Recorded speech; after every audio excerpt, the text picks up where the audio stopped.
Coming up next on the Jeff Crilley Show, she calls herself the positive mom. Elayna Fernández is in the house. She's going to tell her incredible journey next.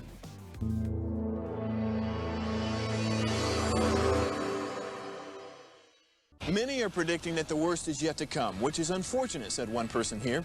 Until now, they've enjoyed the reputation of being the nation's icebox. Watched a burglar in his home this morning by webcam. As a journalist of over 25 years, stories are what make my world turn. Reporting live from the Dallas newsroom tonight, Jeff Crilley, Fox 4 News. But in 2008, I took the jump from my familiar life and started a PR firm from my home. We're talking about anyone with a camcorder like the one I'm using becomes a television network. We started slowly growing the company, and we now have over 100 clients, and we've branched into the world of live digital broadcasting. I now own 8 different TV studios and have a huge team, and the stories that I now get to share are sometimes the most important of my life. Life has a funny way of coming around full circle. This is the Jeff Crilley Show. So every once in a while you meet this special person who comes in and lights up the room. We have very bright lights in our studios, but the lights got so much brighter when Elayna Fernández came into the studio. She joins us now in the studio, and thank you so much for coming on the show. Thank you so much for having me. Look at this grin. I mean, and this is how you wake up smiling, don't you? Yes, absolutely. Every day is a gift. Okay, I want to hear how you came up with the Positive Mom, because I love that as a brand for you. How did you come up with it? Wow, thank you so much for asking that question, because it all started when I was laying on the ground in the fetal position, thinking that my life was over. I had just become a single mom. My daughters, I had 2 at the time. They were 1 and 2. And as I lay there, feeling the cold tile on my cheek and tasting my salty tears, I just thought, I can't do this. And I was experiencing homelessness with them. And it was just a very hard time. And then I had a flash of inspiration. And I was reminded of this vision that I had as a child when I saw a magazine of a happy family, and they were just so incredibly joyful and playful and present. And then I thought, I don't know what to do, but I know what I can be. And from that moment, I started this practice that I called the to-be list, which is writing down what I can be, who I can be every day, and not having a to-do list. And so I said, I can be positive. I can be a positive mom.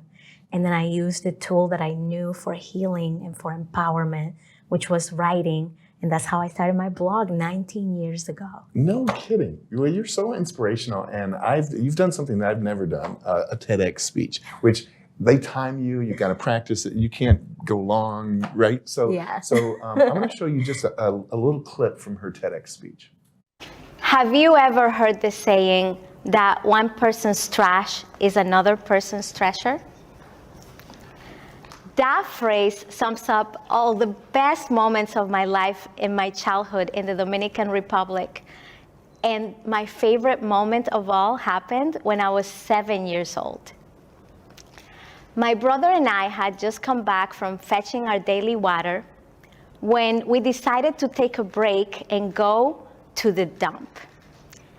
You see, there was a landfill right behind the little shack in the slum that we called home, and it was amazing. Yes, there was a foul stench, the ground felt mushy, and the flies, they were everywhere. But this was the magical place where we could find little objects and artifacts we could play with and be kids. It was a sweet escape. And as we dug and we searched and compared our interesting finds, I saw something unusual. It was a soggy, smelly, and old magazine with words we couldn't understand. I eagerly flipped through the pages, and I was fascinated with the bright pictures. The kids wore jeans and tennis shoes. They had new books and toys, and their families looked so happy. I savored every scene. And then I turned to my brother and asked him the question that would changed my life forever. ¿Y si pudiéramos aprender este idioma? What if we could learn this language?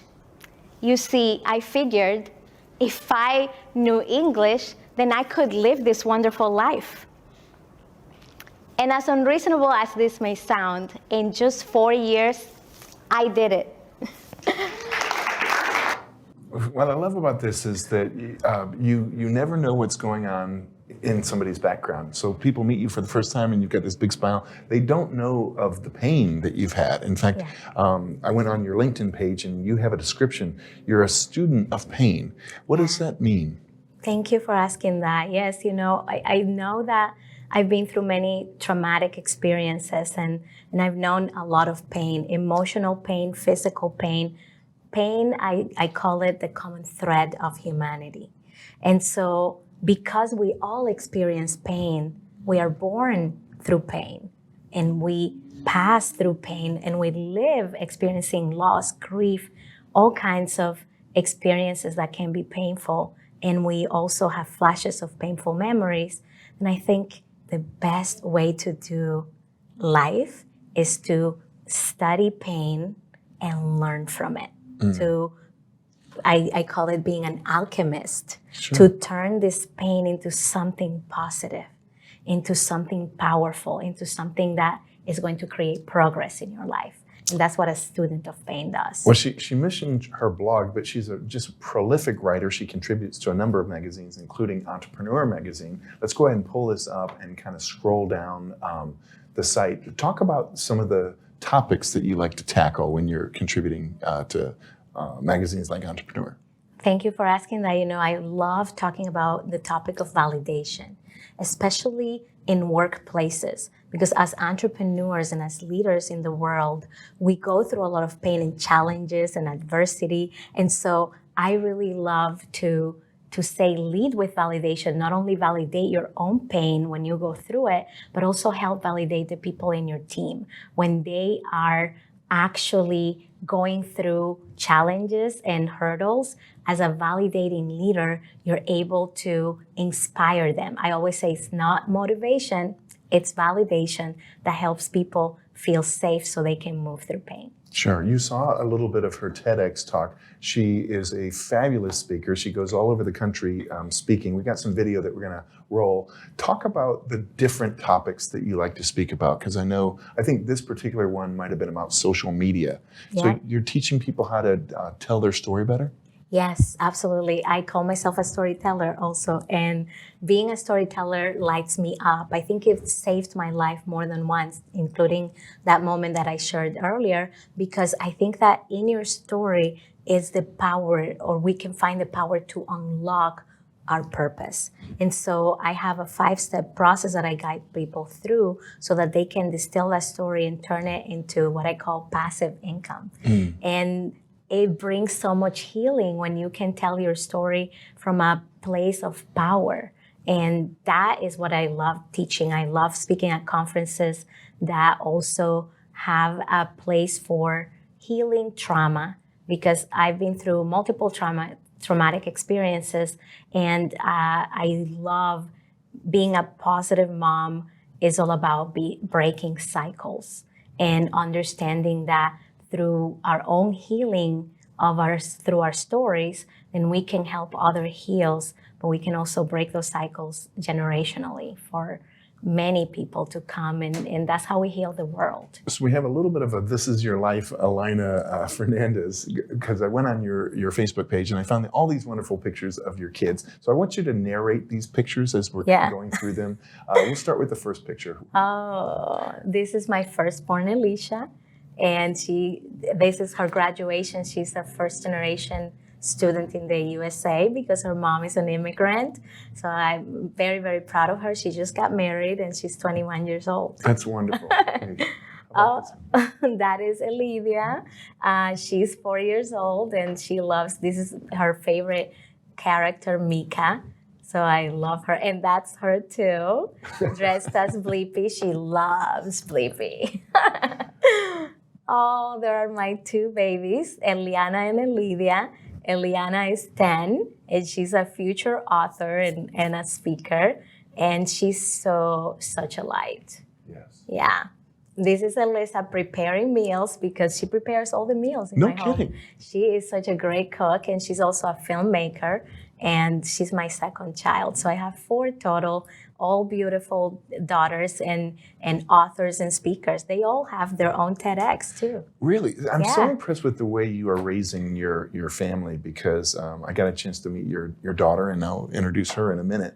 But your daughter's 11 and does not have a cell phone on purpose. Yeah. Talk about that. She's 10. 10. Okay. However, her sister Alicia received her first cell phone when she was going away for school at 17. Wow. And then Alyssa got her cell phone on her 18th birthday.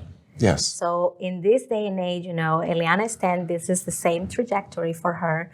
I believe that being connected starts with eye contact. Sure.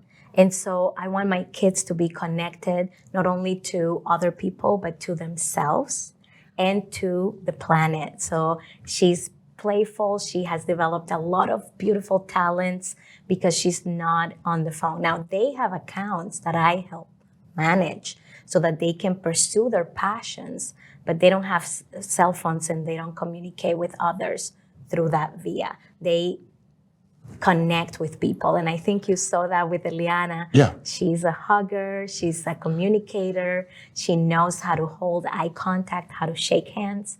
And so that's something that we need in our society. And you homeschooled all your kids? Yes. Okay, tell us about that journey, because that can't be easy. I mean, a lot of people had to learn how to homeschool during the pandemic, but you've been doing this, you're old school. Yeah. And it was very hard when I started.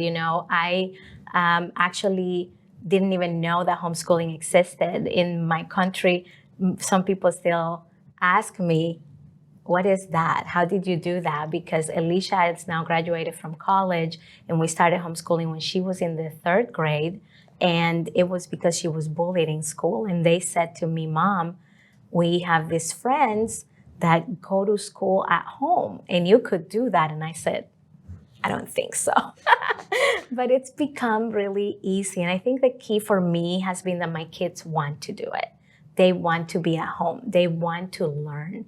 And I've raised them to be lifelong learners. And so I don't believe that when you push your passion or your path onto your kids, it never works. I think the key is to give them a choice, or maybe a few choices that they can choose from, that they can feel that they are empowered to choose their own path. And that has been, definitely has had its challenges, but it has been very rewarding because they learn things that they wouldn't learn otherwise by being surrounded with entrepreneurs and world changers. So everybody wants their kids to have a better life than they did.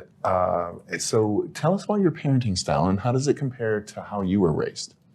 Wow, that's such a powerful question, because I was raised in a slum, and there was a lot of dysfunction in my family dynamics, and so I have learned from that and taken the best and ditched the worst, and try to do that in the beginning with some challenges, because I didn't know that I had to heal first and forgive and really come from a place of vision. One of my friends, and I think you know him, Michael Beckwith, he says, the pain pushes you and the vision pulls you.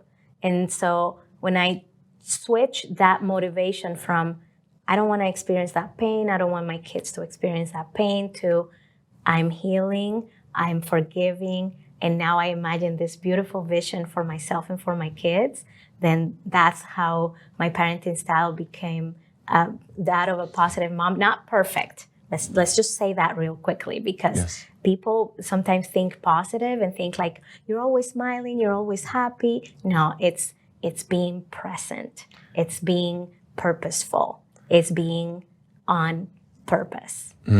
Okay, we mentioned that we have a special guest in the studio, so why don't we bring her up here, and I want you to share with us more about this beautiful young lady Hi, Elayna. And she's 10 years old. And when I met her in the lobby, she just gives me this big hug and she's got this big smile. And I was like, you really favor your mom. You guys look alike. Yeah.